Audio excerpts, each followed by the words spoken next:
محترمہ ترکاشوند کی یہاں موجودگی اسی مبارک تعلقات اور اتفاق کا نتیجہ ہے جو اس کے بعد پیش آیا۔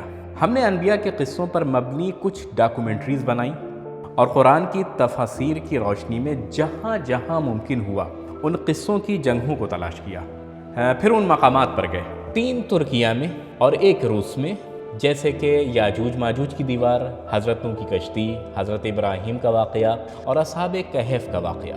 اب چونکہ حضرت نوح کے قصے کی راوی محترمہ ترکاشوند ہیں، میں چاہوں گا اس بارے میں کچھ گفتگو حاج آغا قاسمیان سے بھی سنیں جو ان سفر میں ساتھ رہے۔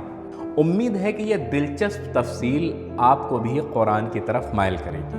آئیے۔ ویسے یہاں میں حاج آغا قاسمیان کا دل سے شکریہ ادا کرنا چاہوں گی۔ اس پورے سفر میں وہ میرے ساتھ رہے اور بڑے صبر و تحمل سے میرے ہر سوال کا جواب دیا۔ حاج آغا، میرا سوال یہ ہے کہ یہ کشتی آخر رکی کیسے اور کہاں آ کر ٹھہری؟ قرآن کی سب سے بلیغ آیت اکثر یہی کہا جاتا ہے، وَقِيلَ يَا أَرْضُ ابْلَعِي مَاءَكِ، یعنی اے زمین اپنا پانی نگل جا، وَيَا سَمَاءُ أَقْلِعِي، اور اے آسمان تو تھم جا، وَغِيضَ الْمَاءُ، پھر پانی تھم گیا، وَاسْتَوَتْ عَلَى الْجُودِ، اور کشتی کوہ جودی پر جا کے ٹھہر گئی۔